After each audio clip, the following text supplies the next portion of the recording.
नमस्कार मो YouTube channel आपण मानक स्वागत। प्रत्येक दिन भली आज भी किसी लेसन प्लान करके आनी। शिशु वाटिका 3 प्रथम द्वितीय तृतीय श्रेणीर गणित एवं भाषा लेसन प्लान उपरे। जदि आपण मानक भल लगे दयाकोरी चैनल टी सब्सक्राइब एवं लाइक करेंगे, जहाँफल कि सर्वप्रथमे नोटिफिकेशन आपण मानक पाखक जीव। यह हेउछि मंगलवार दिनर लेसन प्लान टी 22/7 श्रेणी शिशु वाटिका 3 दिग होउछि भाषागत विकास। येलो कोड नहीं सी 10+3 कॉम्पिटिटिव नहीं वर्णमालार समस्त अक्षर को चिन्हिबे।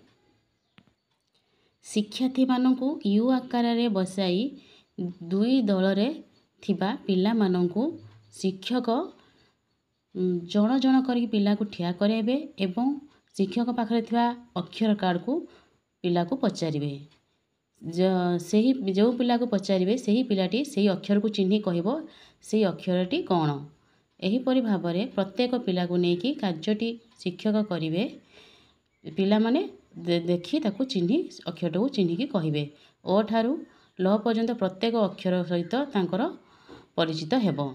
एहीपरि भाबरे प्रत्येक पिला कार्यटी करिवे। कार्यटी करि सारला परे तांकर जो अछि शिशु वाटिका कार्यपुस्तिका करिया पई कहिबे एवं जो पिलाटी ठीक भाव करि पानथो ताको शिक्षक सहायता करिवे। एथिया तांकर टीएलएम नेछि ओ ठारू ल पर्यंत अक्षर थिबा कार्ड एवं कलापटा कार्य मध्य नेछि। प्रथम श्रेणी विद्या प्रवेश विषय होछि वर्षा। येलो कोड नेछि आईएल 4.8 कॉम्पिटिटिव नेछि अन्वेषण। शिक्षार्थी मानकु चित्र थिबा कार्यफल प्रदान करिछि एवं तांको मो सूचना देछि जे ऋतु अनुसार व्यवहार करा जाउथवा चित्र को चित्र सह गार टाणी जड़। तो तांको चित्र कार्ड दिया हिछि दी साइड लिखाई जे जो वर्षा ऋतु रे व्यवहार होथवा जिनसर ना कि ग्रीष्म ऋतु रे व्यवहार होथवा ना शीत ऋतु रे। तो एही तीनोटी ऋतु को नेकी मु बेसिकली करिछि। तो वर्षा ऋतु रे छता व्यवहार करछन कि रेनकोट। तो एपटे लिखा हिथिबो चित्र दिया हिथिबो तो चित्र को नेकी से गार टाणी जोड़िबे। एहीपरि भाबरे प्रत्येक पिला कार्यटी करिवे। कार्यटी करि सारला परे तांको जो कार्यपुस्तिका अछि करिया पई सूचना देबी। एथिरे म तांको टीएलएम नेछि चित्र थिबा कार्यफल। द्वितीय श्रेणी गणित पाठ 5 विषय होछि सान बड़ संख्या चिन्हिबा। येलो कोड नेछि आईएलएम 5.13 कॉम्पिटिटिव नेछि सान बड़ चिन्हट। दुई दलर पिला मानकु गोलाकार भावे बसाइबी एवं शिक्षक दुईटी अक्षर कार्ड को देखाइबे। जो पिला को पचारिबे से ताकू देखि केउ संख्याटी बड़ और सान चिन्हट करिवे।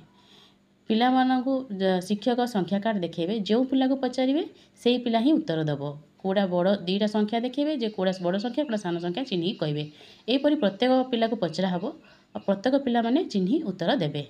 एहीपरि कार्यटी कर साला परे तांको जो एफएलएन कार्य पुस्तिका अछि करिया पई कहजिवो। एथे तांको टीएलएम नियाइछि संख्या थिबा कार्ड। द्वितीय श्रेणी भाषा पाठ 6 विषय होछि हाथी मानिला एंडुओ कथा।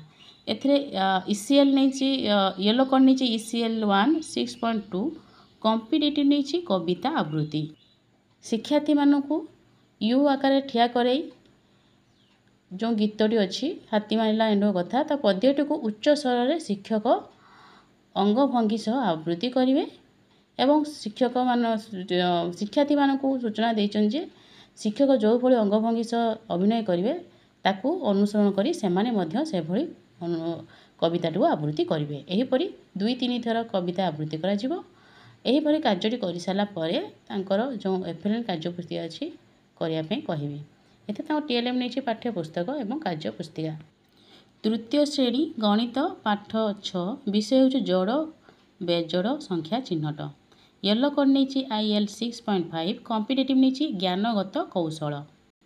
दुई दलर शिक्षार्थी को संख्या कार्ड प्रदान करिछि एवं तांको मो सूचना देछि जे प्रति दलर जण जण पिला टेबल पाखक आसी रखा जाइथिबा जुग्म डाला गोटे दीटा डाला अछि गोटे जुग्म डाला अजुग्म डाला और संख्या को अजुग्म डाला आसी रखिए। तांको जो संख्या कार्ड दिया जिवो प्रत्येक दल को दिया से माने दीटा संख्या कार्ड कोड़ा जुग्म डाला रखा जिवो से रखिए कोड़ा अजुग्म संख्या से चिन्हि ताको रखिए।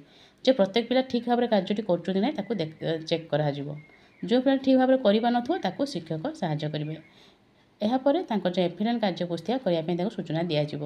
ଏଥିରେ ତାଙ୍କର ମୁଁ ଟିଏଲ୍ଏମ୍ ନେଇଛି, ଯୁଗ୍ମ କାର୍ଡ଼ ବାକ୍ସ ନେଇଛି, ଅଯୁଗ୍ମ କାର୍ଡ଼ ବାକ୍ସ ନେଇଛି ଏବଂ ସଂଖ୍ୟା କାର୍ଡ଼ ନେଇଛି।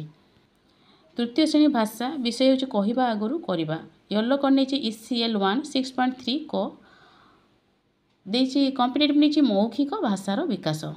ଶିକ୍ଷାର୍ଥୀମାନଙ୍କୁ ଏହି ପୁସ୍ତକରୁ ବିଭିନ୍ନ ପ୍ରକାର ପ୍ରଶ୍ନ, ମୁକ୍ତ ଉତ୍ତରମୂଳକ ପ୍ରଶ୍ନଗୁଡ଼ିକୁ ପଚାରି ତା'ର ଉତ୍ତର ଆଦାୟ କରିବେ। ଯେଉଁ ବିଷୟଟି ପଢ଼ା ହେଇଛି ସେଥିରେ ତାଙ୍କୁ ଛୋଟ କୋଶ୍ଚିନ୍ ପଚରା ହେବ, ସେମାନେ ଉତ୍ତର କହିବେ। ଯେପରିକି ବେମାରରେ ପଡ଼ିଥିବା କସ୍ତୁରବା କିଏ? ଏହିପରି ମୁଁ 15ଟି କୋଶ୍ଚିନ୍ ନେଇଛି ତାଙ୍କ ସହିତ ଆଲୋଚନା କରିଛି। ଏହିପରି କାର୍ଯ୍ୟଟି କରିସାରିଲା ପରେ ତାଙ୍କର ଯେଉଁ ଏଫିଡାଭିଟ୍ କାର୍ଯ୍ୟ ପୁସ୍ତିକା ଅଛି କରିବା ପାଇଁ ସୂଚନା ଦେଇଛି। ଏଥିରେ ତାଙ୍କ ଟିଏଲ୍ଏମ୍ ନେଇଛି ପ୍ରଶ୍ନ କାର୍ଡ଼ ଏବଂ ପାଠ୍ୟପୁସ୍ତକ। ଧନ୍ୟବାଦ।